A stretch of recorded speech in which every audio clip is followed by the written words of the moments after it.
कविता और साहिल की शादी के बाद से ही घर की पूरी जिम्मेदारी आ जाती है। कविता, मेरी कमाई से अपना घर नहीं चल सकता। समझ नहीं आता क्या करूं। अरे, टेंशन क्यों ले रहे हैं? मैं भी नौकरी कर लेती हूँ।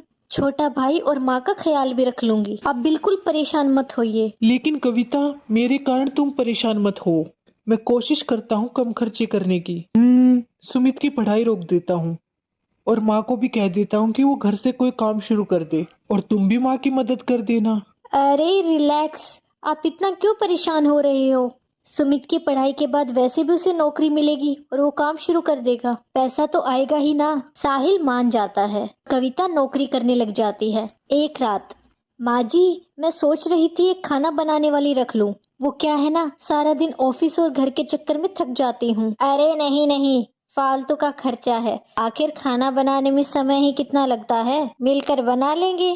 जी माँ जी, वो भी ठीक है, पर ऐसा होता नहीं है। खाना तो कविता को ही बनाना पड़ता। सास तो कभी खाना बनाने के बहाने दाल छोक देती या लहसुन छील देती। कुछ महीनों बाद, कविता, मन कर रहा है कहीं आसपास घूमने चलते हैं। कितने दिन हो गए हैं। हाँ साहिल, मैंने एक पैकेज भी देखा है। 5,000 में आना जाना खाना रहना सब हो जाएगा, और पहाड़ों का मजा लेंगे वो अलग से। हाँ, ये ठीक है। चलो फाइनल ही कर देते हैं। शनिवार को रात को निकल लेंगे और संडे को वापस, और मंडे से फिर वापस काम पे। हाँ, अच्छा आइडिया है। तुम माँ से बात करके भी एक बार पूछ लो ना कि जाए कि ना जाए। तुम कैसी बात कर रही हो? माँ को क्या प्रॉब्लम होगी? बात कर लूंगा मैं सुबह। तुम बस पैकिंग करना शुरू करो। अगली सुबह सास बहू के कमरे में आती है। अरे, ये बैग क्यों पैक कर रखे हैं? माँ जी, इन्होंने बताया नहीं, हम लोग बाहर जा रहे हैं घूमने। अरे, घर में तो एक एक पैसों का रोना है, और तुम दोनों मटर गश्ती करने निकले हो। पहले सुमित को 5,000 दे दो, फिर कहीं भी जाना। हाँ भाभी, वो ट्रिप पे जाना है ना मुझे, तो पैसों की जरूरत है। लेकिन वो, हम लोगों ने सोचा कि। तभी वहाँ साहिल आ जाता है। हाँ हाँ, हम लोग फिर कभी चले जाएंगे। वो क्या है ना, सुमित का आखिरी साल है। फिर कहाँ वो दोस्तों के साथ निकल पाएगा। ठीक है सुमित, ये ले 5,000। कविता को बहुत बुरा लगता है, लेकिन साहिल फिर उसको अकेले में समझाता है। कविता, बस कुछ महीनों की बात है। फिर वो कमाने लगेगा तो हमें भी सहारा मिल जाएगा। अरे फिर चलेंगे ना हर महीने घूमने।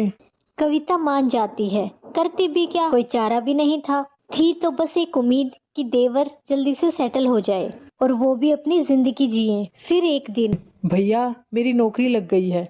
अरे वाह, ये तो बहुत अच्छी बात है। कब से ज्वाइनिंग है? कल से भैया। भाभी, अब आप घर देखिए, मैं और भैया नौकरी करेंगे।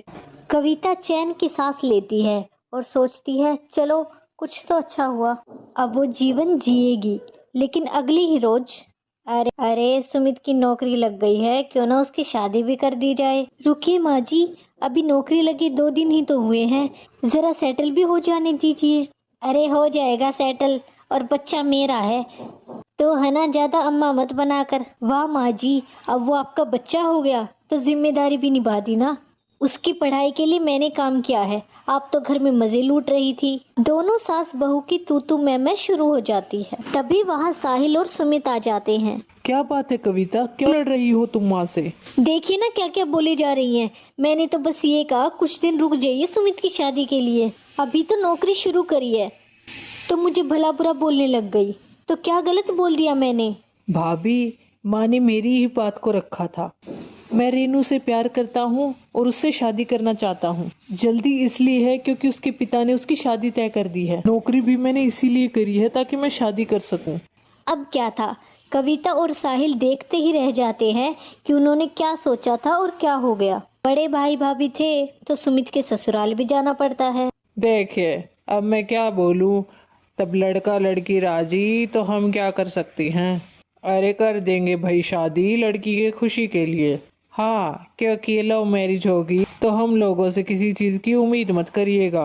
नहीं नहीं, हमारी कोई डिमांड नहीं है। घर आकर कविता साहिल को कहती है, अरे कैसे करेंगे शादी, पैसा रुपए तो रखे नहीं हो। अरे उधार लूंगा या कर्जा, पर शादी तो करनी ही है ना। कैसी बात कर रही हो जी? फिर कर्जा, फिर नौकरी, फिर सारा दिन घर से बाहर। प्लीज। अरे क्या करूं मैं। अब पापा के बाद छोटे भाई की जिम्मेदारी मेरी ही तो है। और जो बच्चे और बीवी है उनका भविष्य, साहिल क्या कहता, सवाल गलत भी तो नहीं था कविता का। बेटा, ये लिस्ट बना दी है शादी के सामान की, देख लेना तू, कोई कमी हो तो तू देख लेना। कमी तो बस पैसों की है माँ जी, कुछ तो पैसे जोड़े होंगे ना अपने बेटे की शादी के लिए। हाँ हाँ, फिर शुरू हो गई तेरी बीवी, इसे बोली अपने मायके चले जाए। अब जरूरत ही क्या है इसकी, घर का काम करने के लिए दूसरी आ तो रही है, संभाल लेगी वो सब कुछ। अरे बस कर माँ, तू तो बड़ी है, कैसी बातें करती रहती है। सुमित की शादी भी हो जाती है दोस्तों और आपके शादी लिए के बाद। माँ, हम दोनों घूमने जा रहे हैं, 3-4 दिन में वापस आ जाएंगे। हाँ हाँ बेटा, नई नई शादी हुई है, घूमो फिरो ऐश करो। कविता सास की बात सुन रही होती है लेकिन कुछ नहीं कहती। कुछ दिनों बाद, अरे छोटी बहू कहाँ जा रही हो सुबह सुबह? माँ जी, मैं काम पे जा रही हूँ। वो क्या है ना, हम दोनों ने सोचा है कि हम दोनों मेहनत करेंगे। हाँ हाँ बेटा, जो तुम्हें सही लगे वो करो। मैं भी सोच रही थी, पता नहीं इस मोहल्ले से कब निकलूंगी, मन नहीं लगता मेरा अब यहाँ। कविता को देवरानी की बात अच्छी तो नहीं लगती, लेकिन वो कुछ नहीं कहती। ये टिफिन ले जाओ, दिन में भूख लगेगी। देवरानी जेठानी से टिफिन लेकर चली जाती है। देखा, इसे कहते हैं संस्कार, कितनी समझदार लड़की है, तेरी तरह नहीं कि घर पे बैठकर फ्री की रोटियां तोड़े। कविता की आंख भर आती है। रात को कविता साहिल को सारी बात बताती है। देखो कविता, हम घर में बड़े हैं, हम लोगों ने उनके लिए किया वो हमारा फर्ज था। बस वो कर्जे हैं वो उतर जाए, फिर सोचेंगे आगे की जिंदगी। कुछ महीनों ऐसा ही चलता रहा। तीनों काम पर जाते और कविता घर का सारा काम करती। लेकिन फिर एक दिन, भैया, भाभी, हम लोग आए क्या अंदर? हाँ हाँ भाई, तुझे अंदर आने के लिए पूछना कब से पड़ गया। भैया, आप लोगों ने हमारे लिए कितना किया, वैसे तो आप लोगों का एहसान हम कभी नहीं उतार पाएंगे। अरे कैसी बात कर रही हो, ये हम लोगों का फर्ज था।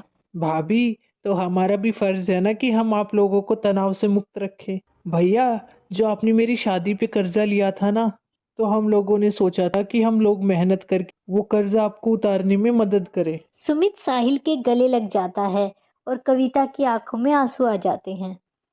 धन्यवाद। कहानी अच्छी लगी हो तो चैनल को सब्सक्राइब करें और वीडियो को लाइक करें।